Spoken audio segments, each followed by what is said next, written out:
मैं अपनी बाइक से बस घर ही लौट रहा था। कुछ दिन पहले ही मुझे ये जॉब मिला था। कभी डे शिफ्ट तो कभी नाइट शिफ्ट करके मैं बहुत थक जाता था। अभी भी जब मैं ऑफिस से निकला तो रात का 1 बज चुका था। रात काफ़ी हो चुकी थी।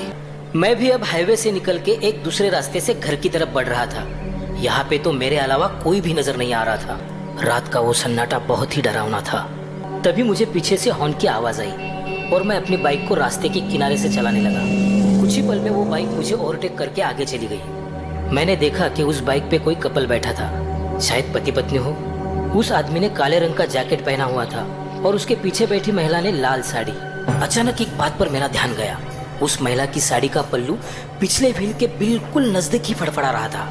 हवा के झोंके से वो पल्लू कभी भी व्हील में फंस सकता था, जिससे उस महिला की जान भी जा सकती थी। मैंने अपने बाइक का स्पीड बढ़ाया और उनको ओवरटेक करते हुए मैंने उनसे कहा, बहन जी अपना पल्लू संभालिए वरना पिछले व्हील में फंस जाएगा। उस महिला ने मुस्कुराते हुए अपना पल्लू संभाल लिया, लेकिन उसका पति मेरी ओर बड़ी अजीब नजर से देखने लगा। मैं आगे निकल गया। मन में हल्की सी खुशी महसूस हो रही थी। छोटी सी क्यों ना हो, मैंने आज किसी की मदद की। मैं इस बारे में सोच ही रहा था कि तभी वही बाइक मुझे ओवरटेक के आगे जाने लगी। अरे भाई साहब, आपके पीछे जो महिला बैठी थी वो कहाँ है, जिनको मैंने पल्लू संभालने के लिए कहा था?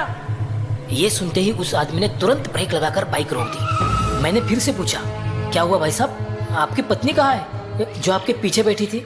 ये बात सुनते ही वो आदमी पसीने से लथपथ कांपने लगा। क्या? मैं तो अपने बाइक पर अकेला था। हम दोनों के पैरों तले जैसे जमीन खिसक गई।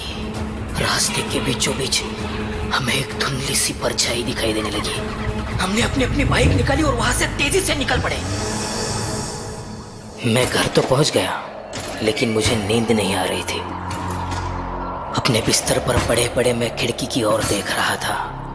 मेरे जीवन में पहली बार मैंने ऐसी अनहोनी घटना देखी थी जिसका मैं हमेशा मजाक उड़ाया करता था। मैंने जो भी देखा वो मेरा वहम तो बिल्कुल भी नहीं था। बाइक के पीछे बैठी वो औरत जिसने वो लाल रंग की साड़ी पहनी हुई थी, हवा के झोंके से उड़ता हुआ उसका वो पल्लू बिल्कुल इस खिड़की के पर्दे की तरह ही फड़फड़ा रहा था। बिस्तर पर पड़े पड़े ही बहुत देर तक मैं उस पर्दे को ही देख रहा था। मेरे कमरे में छाई वो खामोशी मुझसे बिल्कुल बर्दाश्त नहीं हो रही थी। मैं उस पर्दे को ही निहारता जा रहा था। ऐसा लग रहा था मानो उस पर्दे पर किसी औरत की छवि धीरे धीरे आकार ले रही हो। मैंने आज तक इतना डर कभी भी महसूस नहीं किया था। जैसे जैसे मैं उस पर्दे को निहारता जा रहा था, मेरा डर बढ़ता ही जा रहा था। हवा के झोंके से खिड़की के दरवाजे बंद चालू हो रहे थे। उनकी कराहती हुई आवाज मेरे डर को और भी बढ़ा रही थी। मैं अपने बिस्तर से उठा और मैंने खिड़की बंद कर ली। अब सब कुछ कैसे एकदम शांत लग रहा था। मैं बिस्तर की तरफ मुड़ा और तभी लाल साड़ी पहनी हुई एक औरत मुझ पर झपट पड़ी। डर के मारे चिल्लाता हुआ मैं अपनी नींद से जाग उठा। सपना, मैं सपना देख रहा था। शायद उस हादसे ने मेरे दिमाग पर गहरा असर छोड़ दिया था। 2 दिन मैं काम पर नहीं गया। जैसे उस रास्ते की दहशत मेरे जहन में बैठ गई थी। आखिर कब तक मैं ऐसे ही घर में बैठा रह सकता था?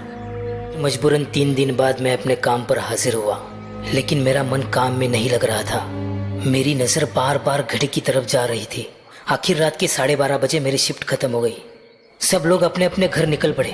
मैंने भी अपने बाइक को स्टार्ट किया और मैं निकल पड़ा। और मैं अब उसी रास्ते से आगे बढ़ने लगा। उस दिन की डरावनी यादें फिर से ताज़ा होने लगी। मेरे दिल की धड़कन बढ़ने लगी। डर का साया मेरे पूरे दिमाग पर छा गया। तभी मुझे मेरे पीछे से गाड़ी का हॉर्न सुनाई दिया।